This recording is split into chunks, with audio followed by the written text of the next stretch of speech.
Dear students, good morning to all of you. This is Raju. Once again, we are going to attend the exercise question. Already yesterday in class, I have explained the two questions of chapter 1 in civics. Now, we are going to discuss the question number 3rd in your first chapter of civics. Question number 3rd. In what ways was Om Prakash Balmiki's experience similar to that of the Ansaris? वे कौन से रास्ते थे जिसमें was Om Prakash Valmiki experience, Om Prakash Valmiki का अनुभव similar to that of the Ansaris, वह एक सामान्य था, सम था, तुल्य था अंसारी के बराबर.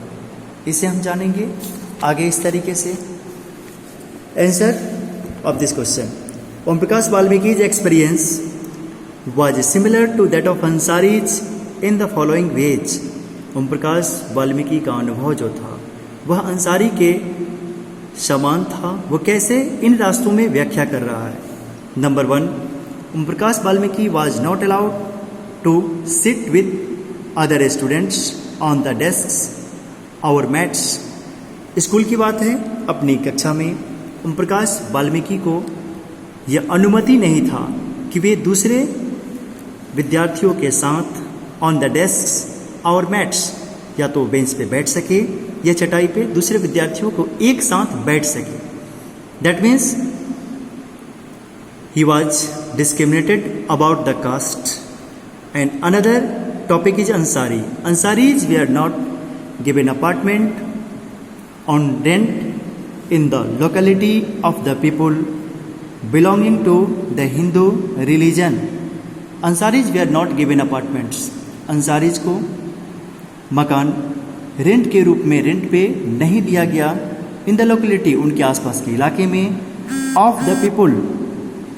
कारण यहाँ belonging to the Hindu religion, यहाँ पे धर्म की बात थी, अलग अलग धर्म जाति से बिलोंग करते थे, इस वजह से हिंदू या मुस्लिम. दैट मीन्स यहाँ पे दो धर्म के अलग होने की वजह से एक लेने वाला हिंदू था और दूसरा जो रेंट होल्डर वो मुस्लिम, इस वजह से उन्हें नहीं दिया गया. दैट मीन्स यहाँ हम क्लियर करेंगे कि Ansaris as a Muslim and वो गए थे जहाँ रेंट पे मकान लेने, वो लोकेलिटी हिंदू रिलीजन का था, इस वजह से उन्हें नहीं दिया गया. तो यहाँ उन्हें रिलीजन के आधार पे, दैट मीन्स जो डिस्क्रिमिनेशंस के बारे में जो मैंने एक्सप्लेन किया, यहाँ रिलीजन के आधार पे उनके साथ भेदभाव किया गया.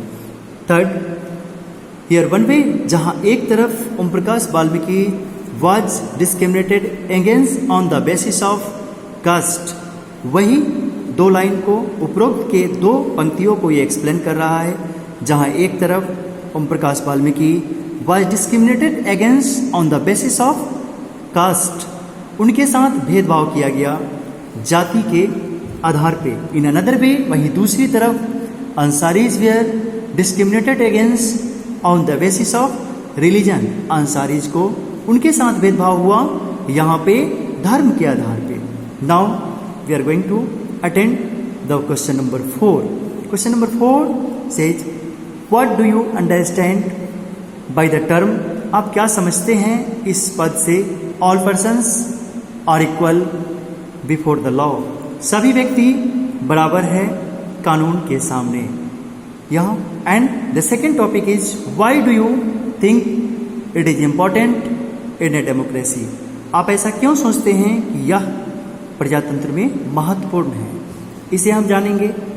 According to the article 14 of the constitution of India, हमारे भारतीय संविधान के अनुच्छेद 14 के अनुसार provides for equality before the law, जो प्रदान करता है सभी इंडियन सिटीजन को समान देखता है कानून के सामने. Our equal protection of the laws within the territory of India. यहाँ बोलते हैं टेरिटरी, दैट मीन्स क्षेत्र प्रदेश, मतलब वे लोग जो किसी भी क्षेत्र समुदाय प्रदेश से बिलोंग करते हों, अगर भारतीय हैं, of the laws within the territory of India, वह उन्हें रक्षा, दैट मीन्स सुरक्षा प्रदान करता है, समान सुरक्षा. यहाँ उस नज़रिए से हम जानेंगे जो हमारा आर्टिकल 14 कह रहा है. उसके अनुसार according to above given statement we understand by the term, उपरोक्त सभी दिए गए कथनों से हम यह समझते हैं हम यह समझ रहे हैं by the term all persons are equal, सभी व्यक्ति समान हैं, बिफोर द लॉ, कानून के सामने, वी अंडरस्टैंड इक्वालिटी, इससे हम समानता को समझते हैं। इस टर्म से समानता का बोध होता है कि सभी व्यक्ति बराबर हैं कानून के सामने।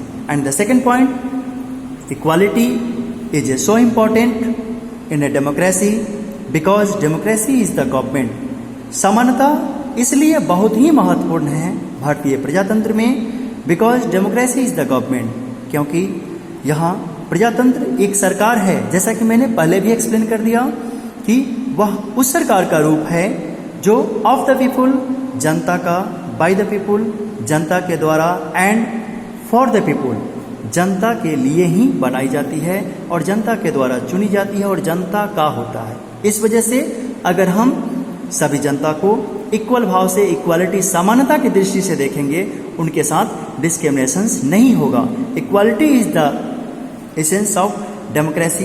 Then come the last point, if people are discriminated against on the basis of caste, creed, या फिर वही चीज, अगर लोग उनके साथ भेदभाव किए जा रहे हैं against on the basis of caste, जाति के विरुद्ध, उनके जाति के आधार पे, उनके धर्म के आधार पे, रिलीजन, सेक्स, उनके लिंग के आधार पे, प्रॉस्पेरिटी, उनके समृद्धि के आधार पे, etc, the democracy will never survive. इस तरीके के संचालन से प्रजातंत्र कभी सर्वाइव नहीं करेगा। इसलिए हमें सभी व्यक्तियों को एक समान भाव से देखना चाहिए। इस क्वेश्चन का आशय यही स्पष्ट करता है।